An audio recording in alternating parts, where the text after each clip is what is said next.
Seemed like a much more positive draft. At Tone Diggs, what were the big takeaways? And did everybody win the draft? This is the first time I've ever heard this. It seemed like it because I was looking this morning and kind of paying attention this weekend on like who was losing the draft potentially, and it seemed like everyone got like the lowest grades that I could find was like a B- for some teams, so it was overly positive.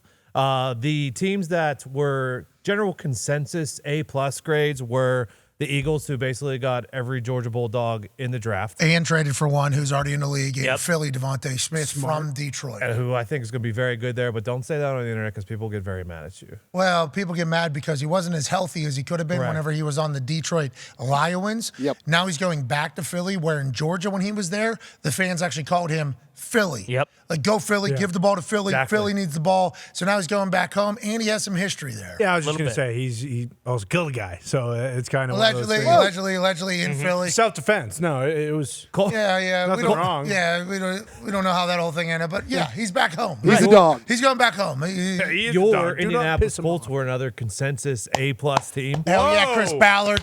Chris phone. Ballard had the Jordan shrug going through the middle of that thing, and then he just continued it all the way through. They had Richardson, Brents for the corner from K-State, Dahn's the wide receiver, the BYU tackle. They got A Squared, who stole the draft, who is an athletic freak out of Northwestern.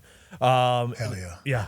Yeah. Beast. Hell yeah. Great value pick. D lineman. Yes, the Giants were an overall A+ grade. They had Deonte Banks in the first, one of the best centers in the draft, Jalen Hyatt, the Biletnikoff wide receiver, and then Eric Gray, running back out of Oklahoma. The Steelers were a consensus A+ from everybody. What were they calling him? The con artist? The con artist, Omar Khan. Him and Mike Tomlin were in their fucking bag all weekend. Here's Mike Tomlin talking about Omar Khan. Feels like they are very tight, and this is a different Pittsburgh Steelers than it's ever been. Aggressive, making moves. Here's what Tomlin had to say.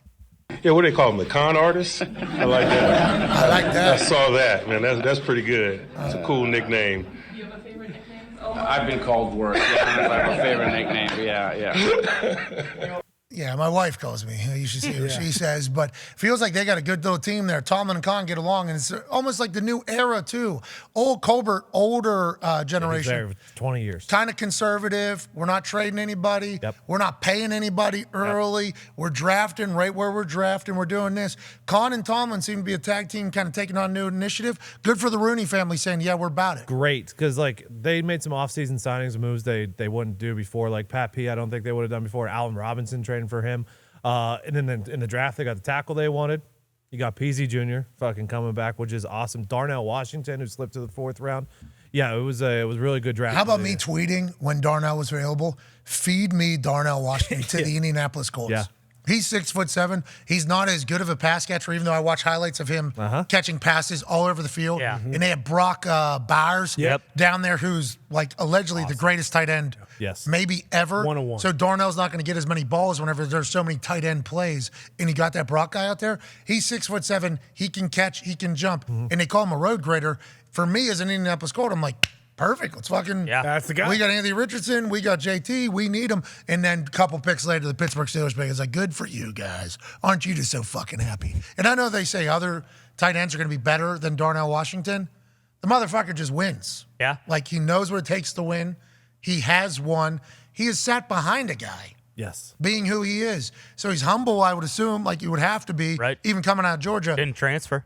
So there's a lot of people saying like, yeah, he's just, he doesn't have this, he doesn't have that. It's like, I feel like all the intangibles, that fucking guy has. He's got it. Including the mental toughness, which is the biggest part going into the NFL. That was a massive pickup. And he was super pumped because he's going to be with Broderick Jones, their 1st-round pick out of Georgia, and George Pickens, their 2nd-round pick out of Georgia last year. So that was awesome. Levis got really excited when he got picked in the 2nd round. I'd get really excited too, but he got real fucking excited. He was fucking.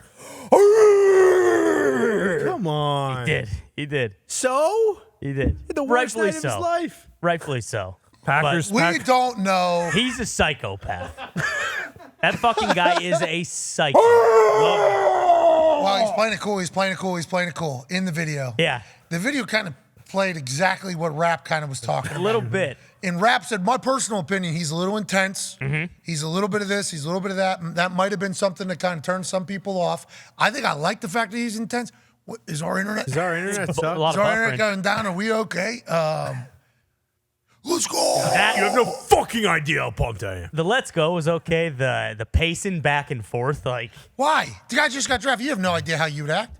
You have no clue how you would act after sitting cry. on TV yeah, definitely not. for 4 or 5 hours cry. on night one. We saw what would happen. The Patriots drafted the guy in the second round, and he looked so pissed. Everyone thought he was 50 years old. What's his name? Keon White. He looks like he's damn near 50, that guy. He's going to fuck some people up. Yeah, he is. I don't know who's going on the other side of that, but it feels like that is a guy I'd like on my team. That's a guy I would like to be friends with. That is a guy like in our circle. I assume we will be someday once we get to know him. He was not thrilled, though. No. Just a quick little dap up. Thanks. It's awesome. Yeah. Thanks. All right, yeah.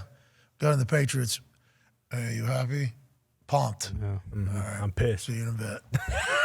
Belichick's call to this guy. Think of the amount of emotions on this call. Mom's there like, we did just get drafted in the fucking NFL, though. Well, so This dude's damn near 50, though, bro. yeah, Okay? he's old. They didn't show the full video too. Like when he first got drafted, big huddle, cheer. He No, was so crying. what happens is, so this was something, good point here. They were showing before everybody knew. Like the call would happen. It felt like the TV networks knew who was getting drafted. They would go to the person while they're getting the call. Has not been announced yet. Right. So then they would go back to the room and the entire family, I think what you're talking about, Yes. would celebrate. But our first set of eyes on this guy this was my first time seeing this motherfucker. Was that? And I'll tell you what, I was like, wow, why didn't the Colts draft this guy? Yeah. This guy looks like he is, ready to Grown man. maybe retire and go to the Hall of Fame Yeah, exactly. right now. Yeah. This dude. But then they did come back. You're right, and the entire family was huddled up and excited. And I think that's the two Will Levis shots we saw too. Yeah. We saw like back, nothing happened. Then we saw the whole family celebration. Then let's go. I'm pumped for Will. Me too. Him and Vraves are going to be perfect. Yeah, I think so. You know what I mean? Him Yeah. and Braves are going to be perfect for each other. the But team. they spent a third rounder on a quarterback last year. It obviously did not work out in their eyes. Right. Brand new GM. If Levis doesn't work out, I think they'll also try something else. They'll pivot. Second rounder instead of like a high first where they were allegedly going to trade up to 4 or to 3 to potentially get a quarterback. It's like much different story. But I was happy for Will. I was pumped for Will. Yeah. Also pumped for Hendon Hooker. Exactly. I was about to say Detroit had a interesting draft. They got Hendon Hooker. They got 2 guys in the first round in Gibbs and Jack Campbell, who they said were drafted too high, but they're fucking guys and they're dogs. They got Laporta. They got Branch from Alabama. Like, I thought the Lions went out and got guys who actually Let's just take had good production. players. Yes, Thank had you. production in Immediate college. impact, guys. So you hear like AQ Shipley whenever he was here, and we were talking to Schrager and Shout out him. these other shout out to Schrags doing great out there. The AQ got a draft comparison this weekend. Yeah, by Charles Davis, a Penn State center. These guys like AQ Shipley. But AQ was so mad at like Schrager and Jeremiah and all these draft people. He's like, do you watch film? I asked the guys, like, hey, what do you want to ask a question about? So that I can send it to him properly timed so the conversation flows a little bit easier. And he wrote on a little dry erase board, he said, does this guy watch fucking film? It's like, all right, AQ. But that's a real thing. Like, it seems like ex-players and people that aren't a part of the scouting department and people that played are like, yo, just show me good players. This guy's a good football player. Let's get him in there. He didn't run as fast as a 40, so we think the transition to Sunday might be a little bit step behind. Not going to be able to keep up and do what they were able to do in this college as they will be able to do in the NFL. It's like I understand that has a little piece of it, but a much bigger part of it, which I think is Motor City Dan Campbell and that entire front office over there with Spielman setting the culture and the GM, Brad Holmes. Brad Holmes. It's like, is the guy good at football? Yeah. Does he have the intangibles that we think he could translate into a Sunday player? Yeah. Fuck, take it. get him. Bring him in. And we had Herbie on the show Friday. Herbie's seen all these guys, and he said, I absolutely love the Lions draft. So people are saying we reached for him or whatever. Like, that's all I had to hear. Kirk Herbstreit, he knows. Yeah, you keep doing what you did this weekend, though. There's going to be billionaires that are thinking about talking to you for certain powerful positions. Let's talk about those powerful positions that 32 people have, which is general manager around the NFL. Feels like everybody won. Is that how you're taking this? Feels like everybody seemingly got better, and everybody's fans seem to be happy with who they took. Do you think that's because it was such like a mixed bag of reviews for a lot of the middle rounds and everything like that? Or why do you think it's overwhelmingly positive in all eyes? I'm happy in Indy. He's happy in Pittsburgh. Green Bay's happy. Yeah. New England's happy. It's like everybody is seemingly happy. That rarely happens, right? Move the sticks. Yeah, and I think there wasn't like that opportunity cost where you had your eyes on a player and all of a sudden it's like, oh crap, we lost this guy. Like the drop off between getting this guy and the next guy, it wasn't really there in this draft. We had the intriguing quarterbacks, which really kind of drove the discussion. But not to get to next year's draft already, but like the wide receivers we had in this draft weren't, there was no Justin Jefferson, Jamar Chase type receiver. The corners, they're good players, but we didn't have a Sauce or a Surtain or anything like that. The pass rushers, a ton of them, a lot of depth. There wasn't a Von Miller or there wasn't a Myles Garrett. So what I'm getting at is you weren't a fan base that was like, oh my gosh, we're going to get, even like we're going to get Rashawn Slater in this draft. Like I cannot believe this. And all of a sudden, bam, he goes right before you pick and you're devastated. It was a draft of a bunch of really good players, like a lot of starters, maybe not quite as many stars. So everybody just kind of got the guys that they needed. Yeah, it worked. Houston's pumped. And they traded a future first rounder, and their fans were like, we got our cornerstones. It was a joyful weekend, honestly. Go ahead, AJ. DJ, when the Colts took Richardson at 4, did you sit there and look and feel like, hey, where's Will Levis go? And did you know he'd fall out of the first round? Well, it was 4 or 11 for him. So, that everybody was a Bryce Young team, but you knew that wasn't going to be possible. CJ Stroud had a lot of support. So you're like, if somehow Houston didn't take Stroud, like there was going to be a market for him. And then it was, okay, we got to hear Levis, that. Hey, next year, I'm taking this. You got to put this on your shoulders. Okay. This needs to be on your shield, everything. Mm-hmm. When bullshit starts coming out about somebody, we need you to be like, have not heard that. And we'll even text you the stories if you don't want to have to keep up with them all on the internet or the narratives. But you saying CJ Stroud had a massive market, like that is not what was being said last week at all before the draft. Yeah. Sorry to interrupt you there. No, yeah. I mean, again, like that's at some point in time, we have to have a room for logic. Like logic has to be involved. The guy's a really good player. The tape's really good. And there's a lot of teams that need quarterbacks. So that's why, he was still well thought of and had other options. But with Levis, it was 4 and 11. It was the Colts, and that was the most likely. You'd heard all this chatter and all this buzz about him.